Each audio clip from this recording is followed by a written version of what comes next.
Hey guys, Fatty here, bringing you the Tyrant's Isle guide. I'm just gonna go ahead and play this one so it can keep going as I explain things. So as soon as you enter the dungeon, you're gonna be killing these two mobs that are kind of unavoidable. If you look at the top right of your screen there, it says defeat reptilian, 6 of them, and defeat reptilian butcher. So it's a good thing to kill these guys anyways, because in order to get to the next part, you have to kill the first boss and a total of 6 reptilians. So if you aggro some mobs by accident, don't be too worried.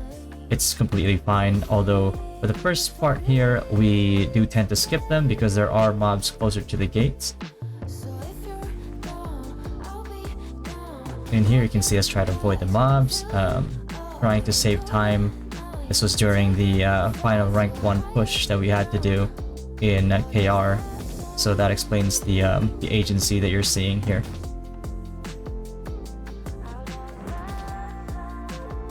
But for the most part, this is the first boss. Not a lot of mechanics that you have to worry about here. He does have a charge mechanic, which you have to block, especially as a fresh level 50. The other mechanic, which he will do here soon, is actually call his allies, and he'll call 2 of those allies that you're seeing coming over now. So just make sure that you aggro those, and then the next mechanic that he's going to do is what he's doing right now. He is going to go invisible, and one of you has to go to one of these 3 luminescent corals. You have to activate it and make sure that you guys actually get out in time, because he will attack you guys randomly. And that's what you're seeing here right now. He's been interrupting us, and so we're leading him from one end to another, hoping that he'll approach and then get electrocuted, because otherwise he's just going to continuously attack you. This is going to be rough when you get to level 50, because he's going to be doing a lot of damage compared to how he is now, where in this instance we're about like a month in, or a month and a half in.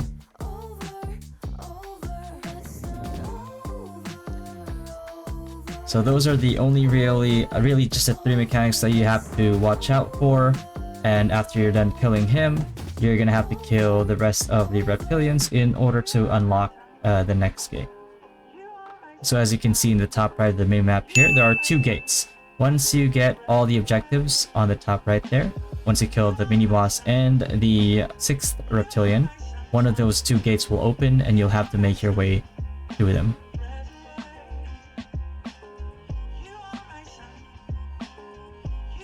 Go, and you see the right dungeon open.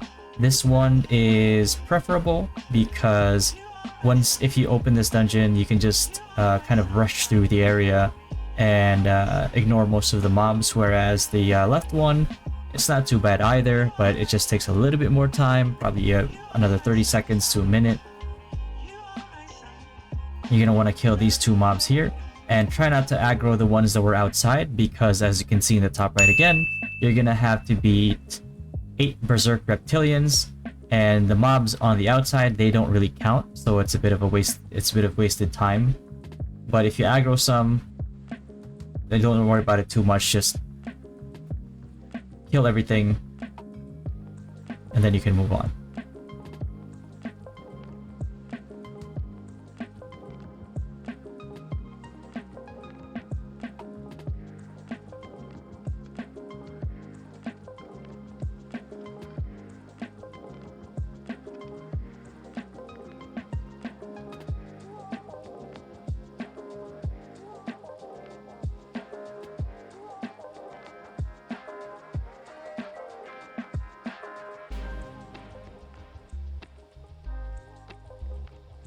And also another thing, we're kind of careless in this run because we are all pretty geared at this point, but when you're running this dungeon probably day 1, day 2, or day 3, when you're all kind of like fresh level 50s, you actually want to get your tank to run in first before everybody else. That way he can actually get some aggro first before all of you go in.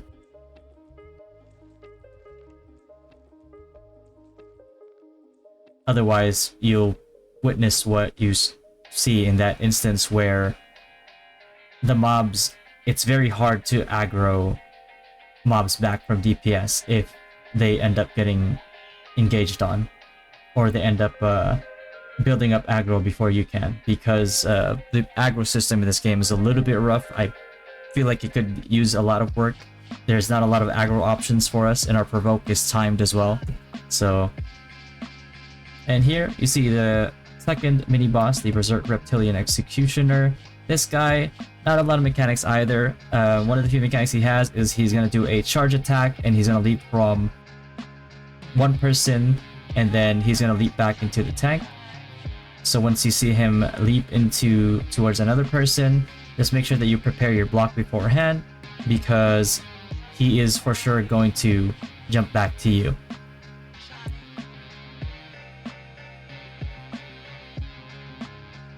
Alright, and this is one of the first mechanics.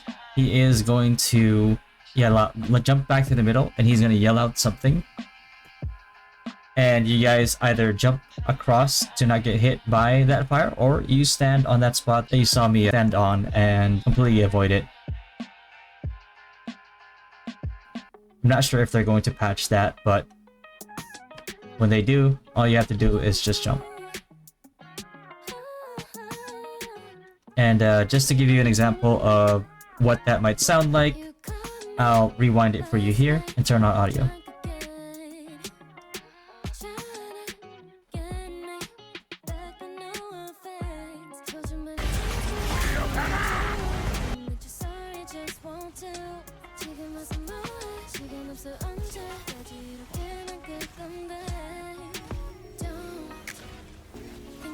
And there you go. One of the reasons why I'm not including sound as much in here, because everything is in Korean, and if you're playing this in the West, when the Western release does come, it's going to be in English, and I don't want you guys listening for a sound cue that is no longer in Korean, unless you prefer to play in Korean. But that's the sound cue that you're looking for in that instance.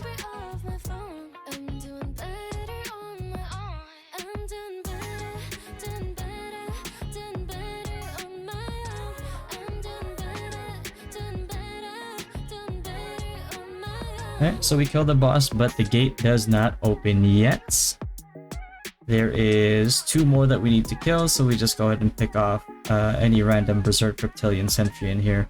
If you see those eggs that we're hitting on the side there, just know that you can hit them with range and destroy them. But if you get too close to them, they'll actually break still, if you're melee especially, if you're trying to hit them. But they will spawn some baby reptilians, which are not that tanky, but they do hurt for DPS especially. Go. We're gonna go ahead and kill this last reptilian. Now that gate will only be open for 10 seconds, so make sure that everybody works their way towards this entrance right here. And you can see on the left, they're jumping on that ledge right there. All that ledge to the left right there is just basically a lever, or lever, however you pronounce it, just to open the gate that you just went through. That is something that you only need to do if somebody gets stuck outside.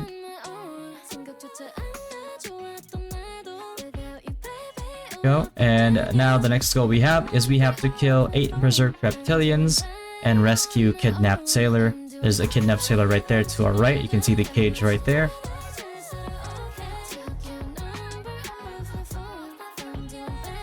And there is going to be another sailor that you can save once we get to the boss.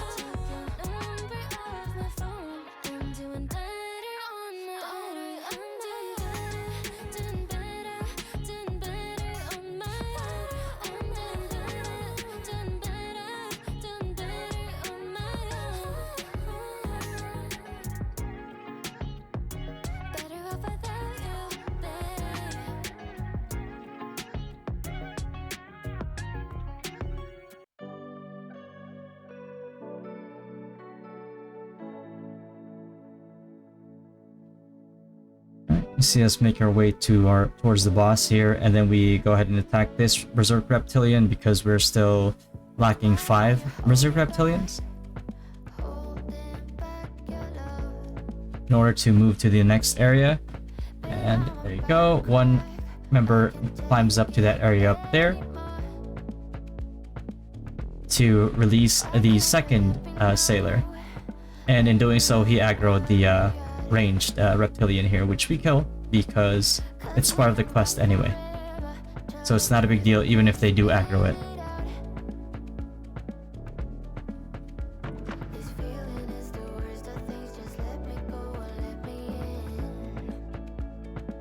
Alright, there you go, and that is the second boss.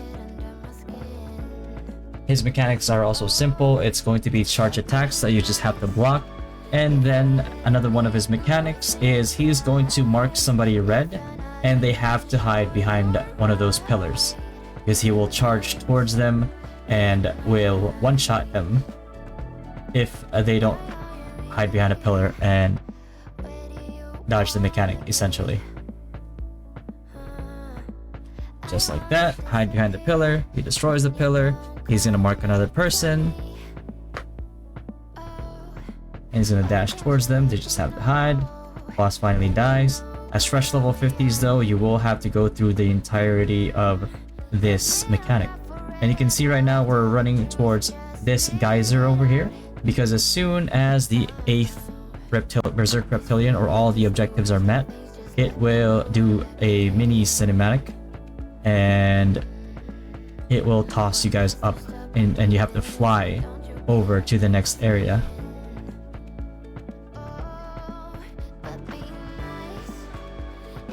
Go.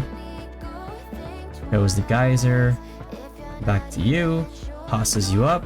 Once you get up to the top, transform into a bird and press spacebar to get some elevation again. There you go. And you're gonna go ahead and fly over to the next area. Okay. If you want to make it to the first toss of the geyser, you're gonna have to speed up a little bit, but if you miss it, it's okay. It's gonna do it again anyway, like so. Technically, only one person needs to get to the next area in order to open the next waypoint, and then the rest of the team can actually just kind of like unalive themselves and respawn into that waypoint, which will be right before the boss. There you go. You see it being opened, but I'm doing this right now for you guys just so you can see what you have to do. So you're tossed up, transform into a bird again, and get into the next area.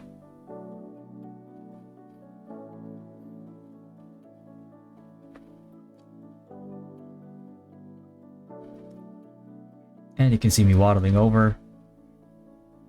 Head over to the campfire. If you need mana, go ahead and have a little bit of a sit down here. After recovering mana, head over to the boss.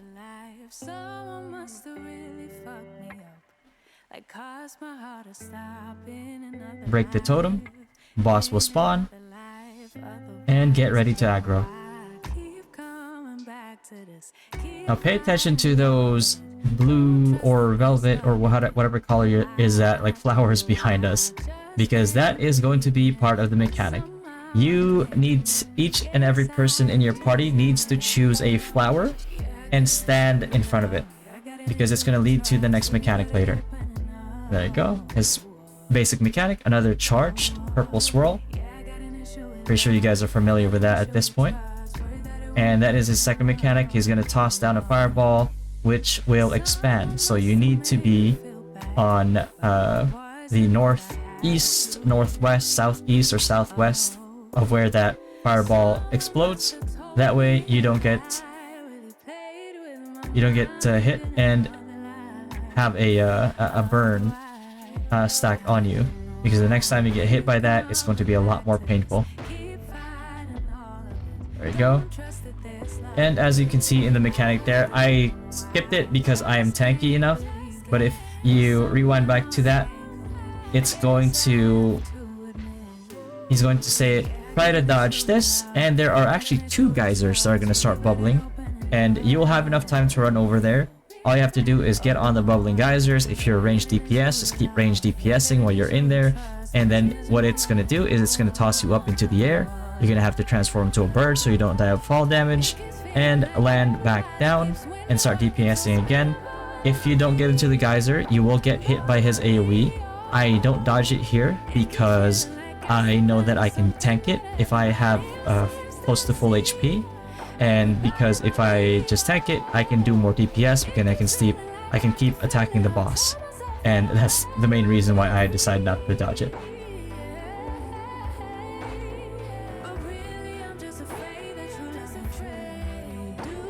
There you go. Everybody gets tossed. They transform into a bird, and we start DPSing again.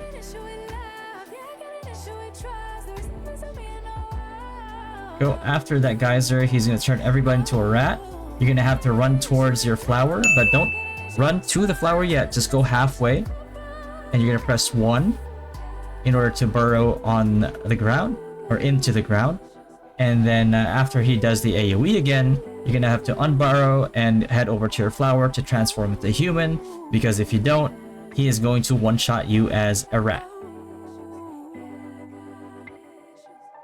And that's basically the cycle of mechanics that he's going to have. He's just going to keep repeating those mechanics, and once you get those mechanics down, this dungeon is very, very, very easy. And here, you can see me going onto that, just to show you how the mechanic works. There you go. Fly back down, start attacking, then he'll teleport into the middle here soon, pull everybody in. Go, and you're supposed to run back, press 1, burrow, AoE, and unburrow, and go to the flower. And from this point on, it's just rinse and repeat, and hopefully you guys get the loot that you're looking for. Alright everybody, hopefully that helped. If you have any questions, just leave it in the comments below. I'm gonna let this ride for you guys if you want to see what the end looks like for whatever reason. And yeah, I'll catch you guys next time. We held on to the tide. To me it was clear, but you lied to me. Now I keep thinking, was I wasting my time letting you into my life?